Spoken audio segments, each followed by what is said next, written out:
Good morning once again from Southwest Wyoming. I'm out hawking by myself this morning at Grouse Camp. I wanted to cut a little weight off of Cosmo because she was a little nervous of the dogs or something yesterday. I think it was dogs, and kind of reluctant to come back. So I realized that I don't have a lot of leeway in her weight right there. She was flying well and chased hard, so I wanted to shave some off just to have that insurance.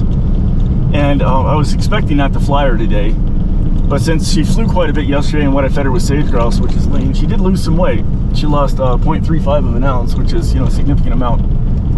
So I'm going to give her a go again today and fly Clyde. And generally each group in the morning, 2 slips is very reasonable to expect. 3 starts getting to be a little much. I mean, sometimes happens, sometimes doesn't. So since I want to fly both of mine, it's kind of hard to go with somebody else and everybody get flown. So I'm headed off by myself this morning, which is fine. I enjoy that. I haven't decided which one I'm going to fly first yet. Logic would be to fly Cosmo first because she's less likely to kill, and then I can still fly Clyde on grouse. But I wouldn't mind dropping her weight just a tad more. So if I end up not flying her, that's not the end of the world either. So I'll just see how the morning goes. But anyway, it should be fun either way. We'll see if we can get lucky.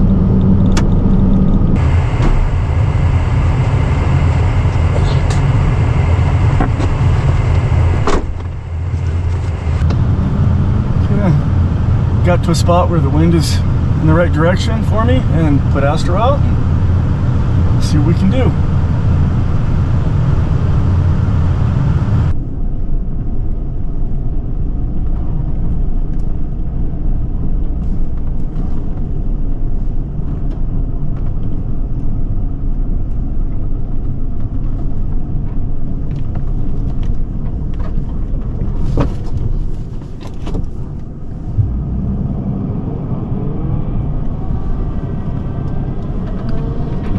On point, right at the other side of that deep sage. Oh, there they go. Damn it, I was too close.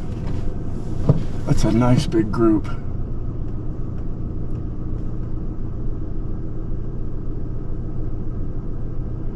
And they're going over the hill.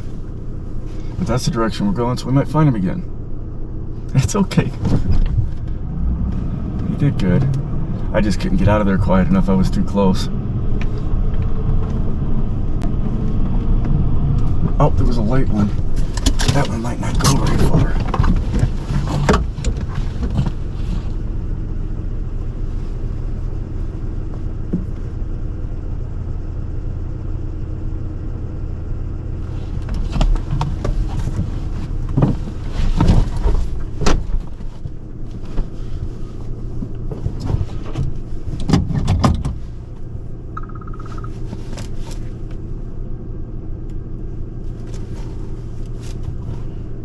Back up and see if he stays there.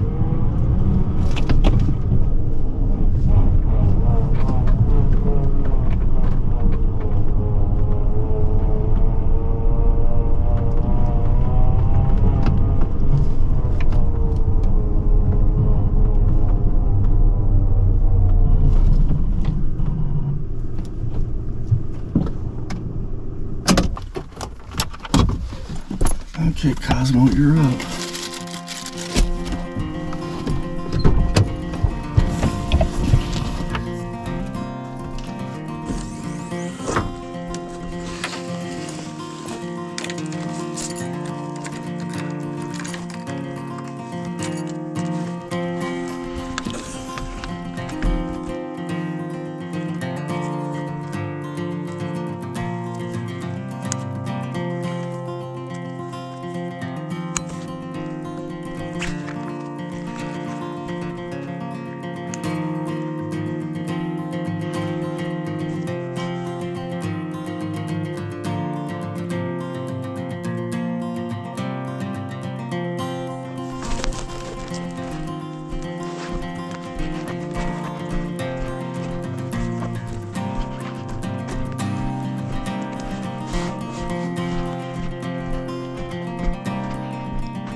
He's pretty certain.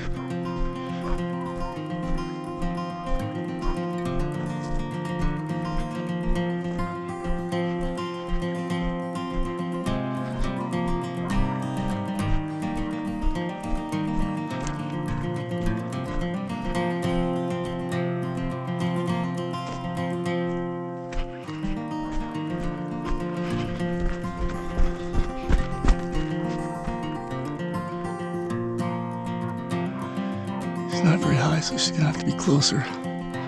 This will work. Maybe.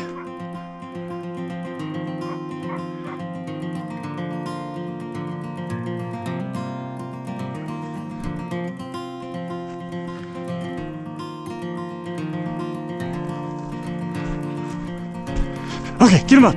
Get him, get him, get him. Woo! Woo!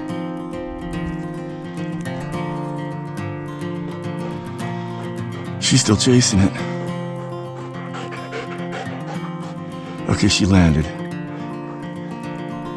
That's some deep sage. Now let's go for the truck. Astra, kennel! Kennel!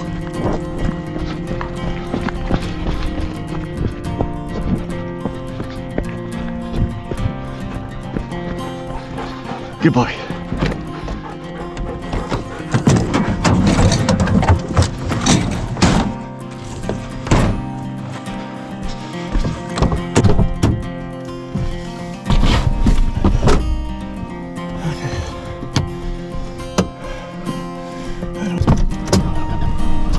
Turn right and get to her.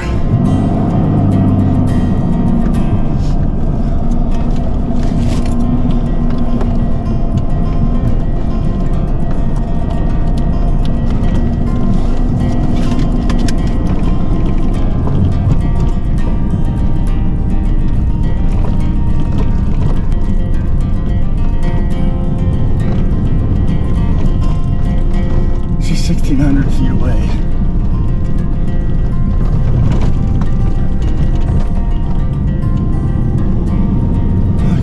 Road.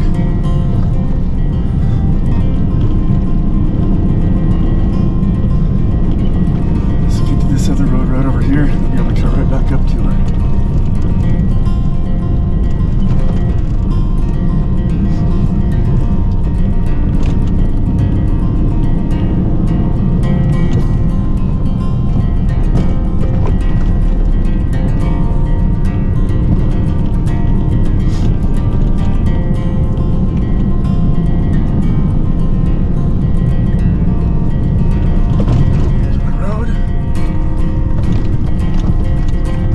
Clyde.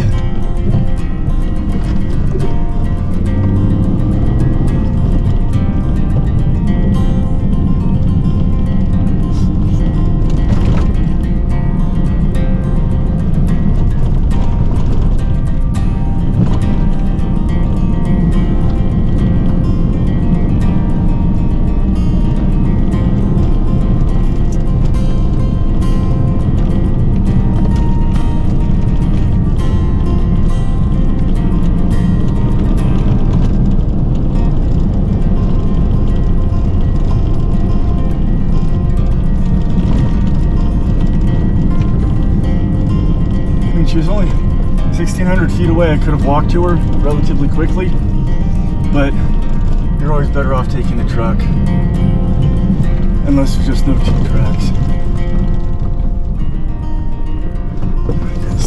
It's right down there in that deep sage. Yeah, now we're only 100 yards away.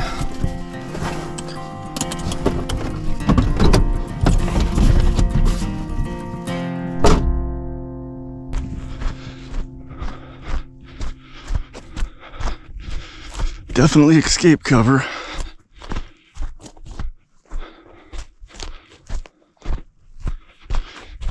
I thought I saw some movement.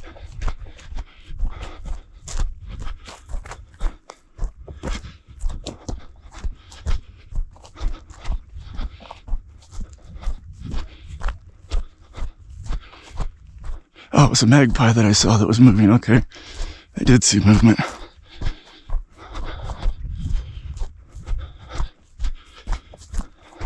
Hey, sweetheart. Just me coming. Oh, is that you jumping around over there?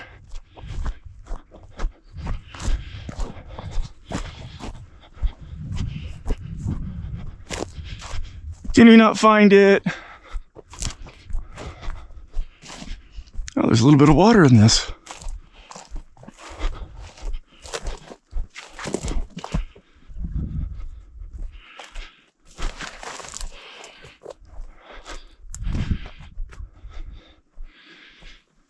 Is it in here somewhere? Sometimes you can spot them hiding. Clyde's actually pretty good at it. He spots them and just runs around and catches them. Yeah, I don't see it.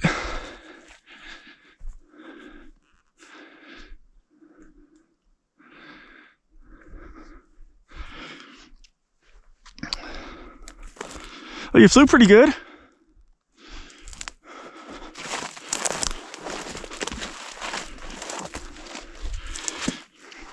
We could run a dog through here and try and find it, but I don't know that that's the best thing for her right now.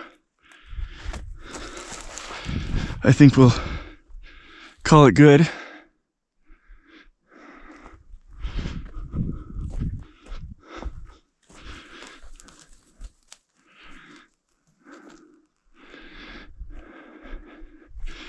Okay, well, I'll walk back up here a little ways and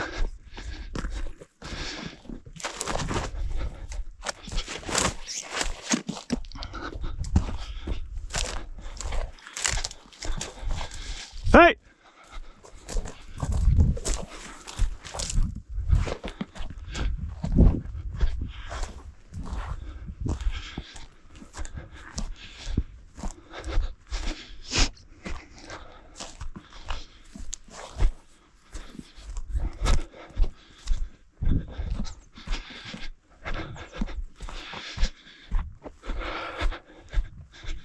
It wouldn't be bad if she was a touch lighter, as I was saying earlier, so we can stoop her a little and burn some calories.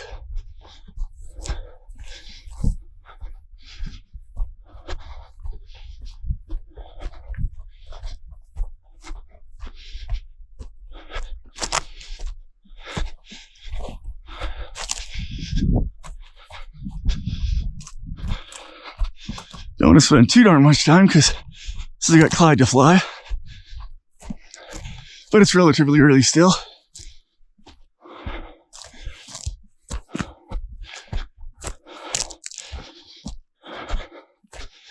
Now I'm back at the truck, probably good enough.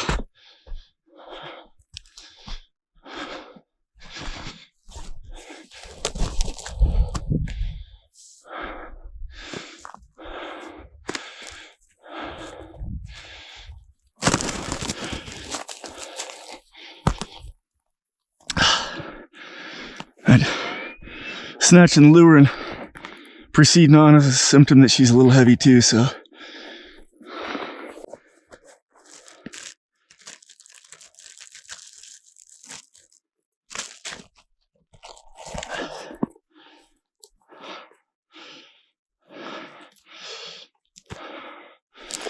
You don't have to tear up my lure, I got food for you.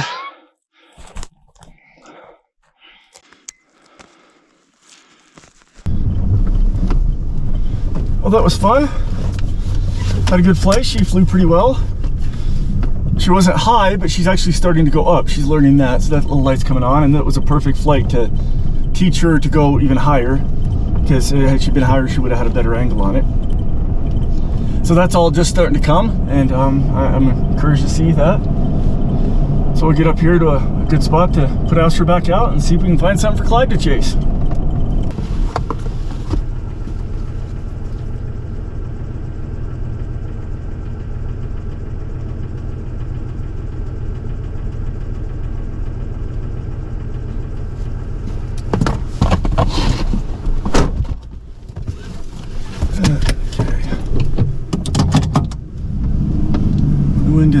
Shifted as it frequently does when it's real slight, and now it's out of my rear, so I'll go down here a little ways and run the dog back.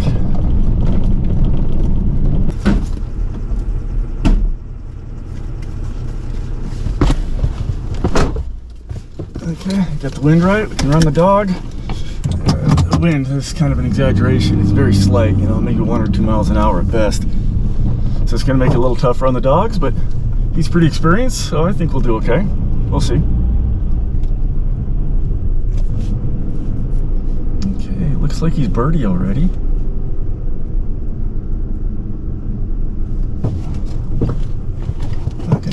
closer. Yep, that's a point. Sweet.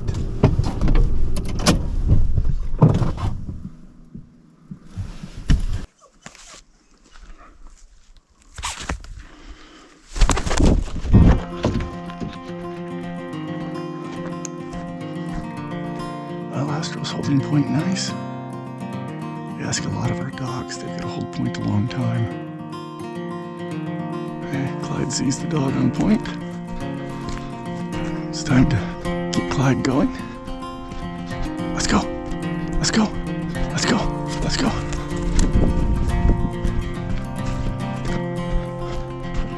Hopefully he doesn't see him on the ground. That might be the case. Sometimes when he sees them on the ground, he flies over there. They hide sufficiently well that he can't see them, and then will go up. Dang, I lost sight of him. He's still flying.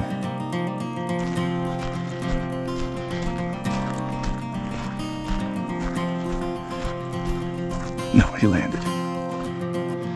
I'm gonna actually bring the truck up.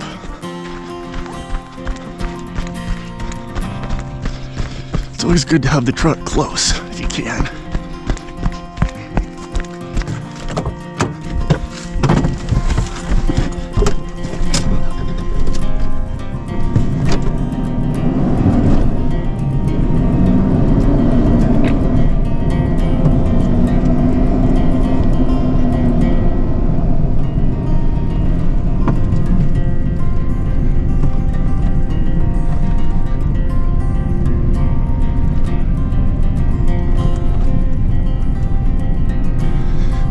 Over there, lost sight of him. It says he's not moving, so I'm assuming he's on the ground.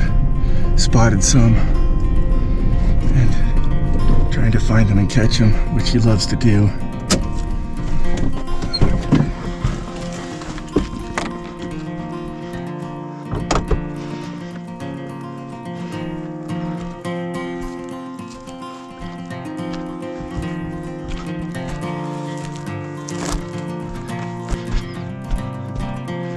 Okay, I see him on the ground.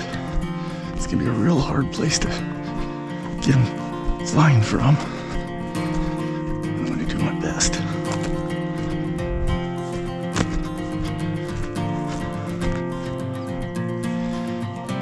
Okay, that wasn't really what I wanted, but that's what I expected. I was hoping to get him flying. He's gonna chase that, probably catch it. Oh, back to the truck. Kennel!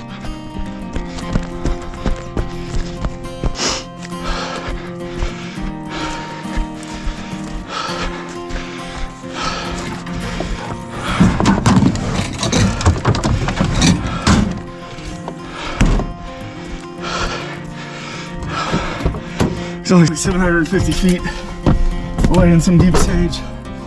But I'm gonna take the truck because there's a 2-track going right to him, so might as well go the quickest method.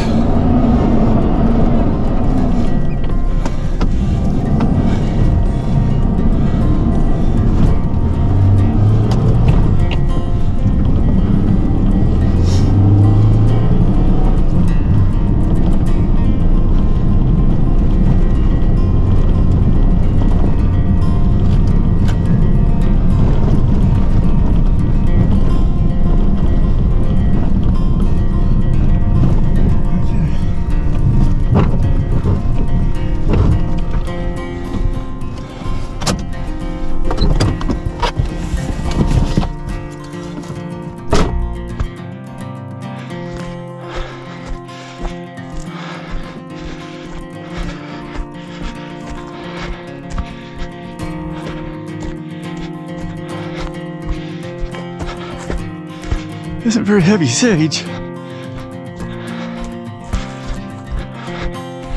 I guess there's a patch up here.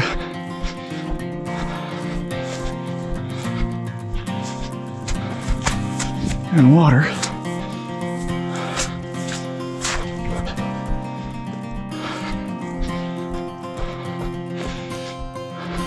Hey, buddy.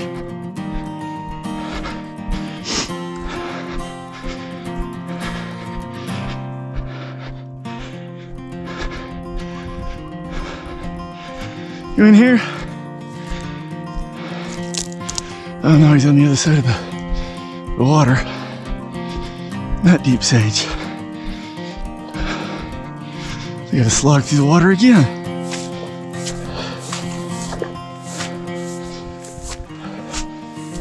That's bad navigating on my part. Hey, buddy.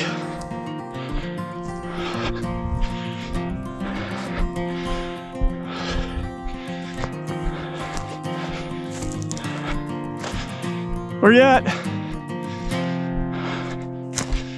Right here? There you are. You got your method and you like it.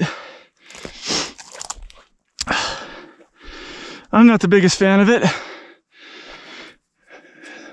Have to say it's effective.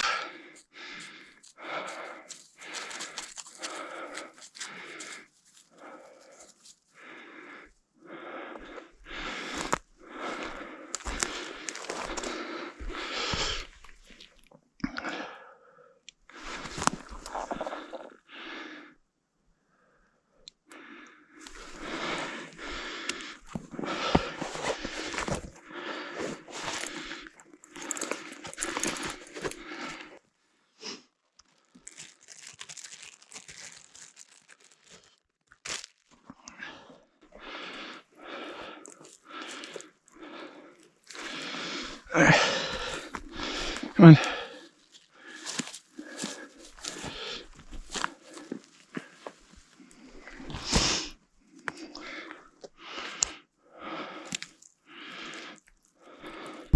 Well, we had a good flight with Cosmo and a successful flight with Clyde. Wouldn't call his good. Clyde would. But I'm really excited how Cosmo's flying. She's starting to go up and she's just going to go higher and higher every day. And I'm excited with her aggression on the grouse. She's not hesitant about big grouse at all, so that's all good. Clyde's pretty set in his ways.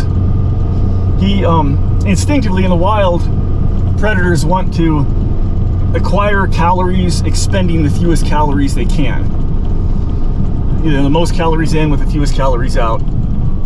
And oh, there's a grouse sitting right on the ground right there.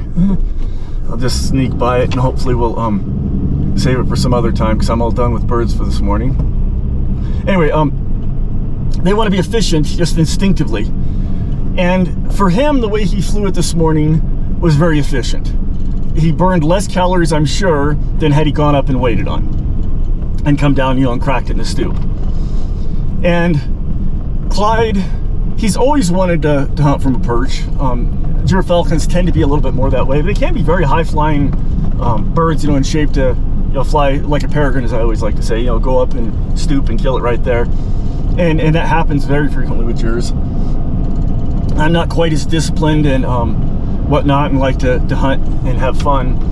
So I've done some things early on with him that caused him to, you know, encourage him to sit. And it's really stuck. He's 10 years old. It would take a lot to change his behavior now. But about 5-6 years ago, I decided to stop fighting with him, stop trying to make him into a peregrine, and just let him be a Gyr. And just let him fly the way he wants to fly sometimes, you know, if it's off a perch or whatever he wants to do. And I've had some pretty exciting flights too, which is kind of cool. Definitely not traditional, but I've had fun. So some falconers might ask, well, why don't you know, wave your glove or flash a pigeon or do something like that to get him going in those situations? And that's an excellent suggestion. And I've done all those things and they all worked once. The next time I tried it, he ignored it. So I've gone through all the litany of those things and years of things to try to get him to fly, and none of them work. The only one that works is just walking up to him and gently bumping him and getting him to fly, and that frequently doesn't work because he's sitting in the middle of the grouse. So, but you know, it is what it is. He is what he is, and I enjoy him for what he is, and I've kind of quit trying to make him into something he isn't. But we still have fun.